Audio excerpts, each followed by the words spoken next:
amit szemedbe fektetett, hiszen ezek nélkül, a nyelv nélkül, amit ő kitalált, a szakkifejezések nélkül ma nem tarthatnánk itt. Tehát nem tarthatna itt a nép, ahogy ő mondja, hogy értsük azt, hogy mi történik velünk. Ez lenne az első, hogy szeretném ezt megköszönni.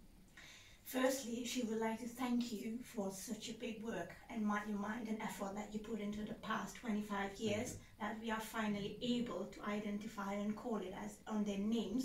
So we have voices now, not just us, like psychologists, and as you mentioned, the victims as well. So finally we are able to process the whole progress. És hogy egy kicsit Magyarországról is beszéljünk, a magyar sajátosságokról. Nem tudom, hogy hallotta-e, hogy a magyar népre jellemző az, hogy úgy szoktuk mondani, hogy sírva vigad a magyar. Tehát van egyfajta érzékenység, egy melankólia, egyfajta büszkeség a magyar népbe, és én úgy gondolom, hogy ezért ideális áldozat is tud lenni a narcisztikusok számára.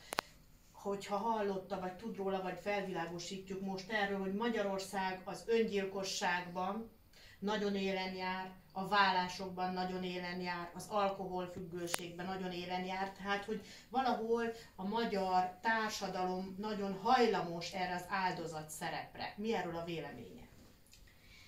So let's talk about a little bit Hungary and how Hungarian people live and think.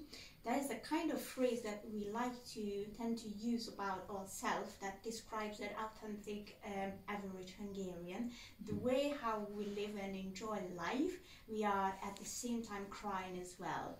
What do you think? Does it make us to feel a little more as a victim and gives us more power to be a victim, in the meaning of we are very highly on the top of suicidal accidents or breaking up or divorcing or also alcohol consumption. So unfortunately Hungarian people are really on the top of that. So it's kind of Hungarian people likes to suffer on a funny way. What do you think? That are we kind of victims because of this? I don't know Hungary and Hungarians sufficiently to express an opinion. It would not be serious of me. And I understand the natural tendency of each group to assume that it is special. But I'm afraid it's not special. This is a modern existential crisis. It's a crisis of loss of meaning. Life has no meaning anymore. It's not I who made this observation. It is Viktor Frankl. Viktor Frankl was a Holocaust survivor, a psychologist, and he survived the Holocaust for 3.5 years in Auschwitz, which is unbelievable, by inventing a meaning for his life, a mission, a direction, a goal. That's what kept him alive. And then he exited Auschwitz and he invented logotherapy. Logotherapy is therapy administered by providing a meaning to one's life. And he said the crisis of the modern world is that there's no meaning to life. We try to create meaning by generating or engendering artificial goals. I want to make money. I want to succeed in my career. Even I want to have a family. These are artificial goals. They are artificial because we can never ever derive meaning from the outside. Meaning can come only from the inside, never from the outside. Nothing in the outside can give you your life any significance or meaning. You must generate it from the inside. And we have lost this capacity to generate meaning from the inside because of several developments. First of all, there are too many of us, simply. There are 8 billion people. It is very difficult for any single individual to stand out. Why is it important to stand out?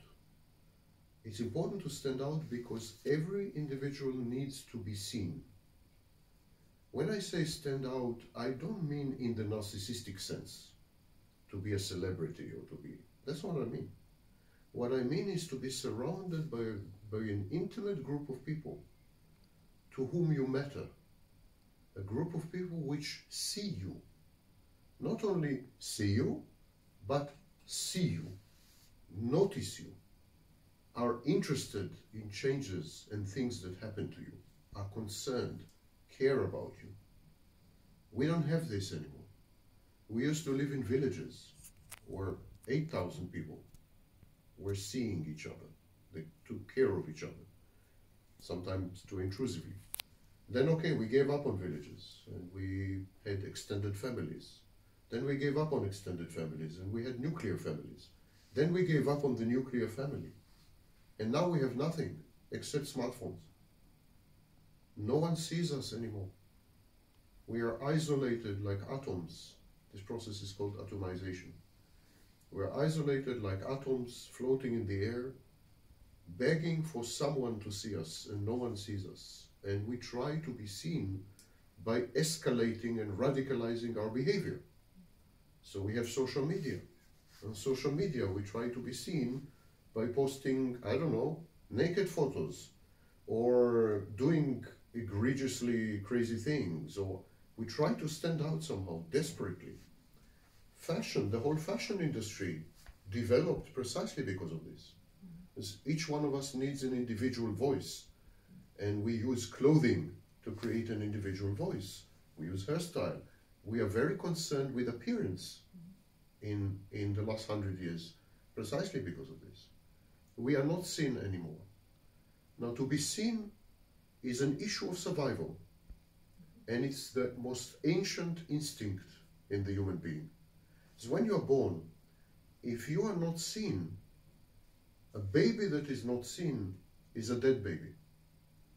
A baby has to be seen by his mother to get food, to get shelter. And the first thing that a baby does, and for many, many months, is attract the mother's attention. Crying, smiling, laughing, it's all to secure the mother's attention. We need this, and we are not getting it anymore because there's way too many of us. That's the first problem. The second problem is that we have moved from libidinal societies to thanatic societies. I will explain. Freud came up with two forces of life. One force is called libido. It's a force of life, force of sex, force of recreation, having children, force of writing poetry. Creating anything is libidinal. It's an expression of libido. And then there is a thanatic force, thanatos. It's the force of death. Our modern societies are societies of death. We live in graveyards where we put emphasis on material objects rather than people, where we prefer to deal with symbols, digits, money. They're all symbols. Money is a symbol. Electronic digits are symbols. We prefer to deal with symbols than to deal with other human beings. These are dead societies. These are death cults. Our modern societies are gigantic death cults. We worship dead things. We worship luxury cars. We worship lots of money in the bank. We worship electronic digits on the internet. We worship dead things. In a society of death, the only rebellion of life, the only way to prove to oneself that one is alive is pain. Pain. You can prove to yourself that you're alive in such a society only by experiencing pain. And you can experience pain in two ways. You can use other people to cause you pain, which is the normal state of relationships in today's world. Vast majority of relationships are focused, centered around, and revolve around pain. These are pain-focused relationships. Or you experience pain by assuming risks, or by pursuing thrills, and so we become an adrenaline junkie. It's another way of experiencing pain. But pain had become our currency. Pain had become our language. Suicide is a manifestation, the ultimate manifestation of pain. alcoholism.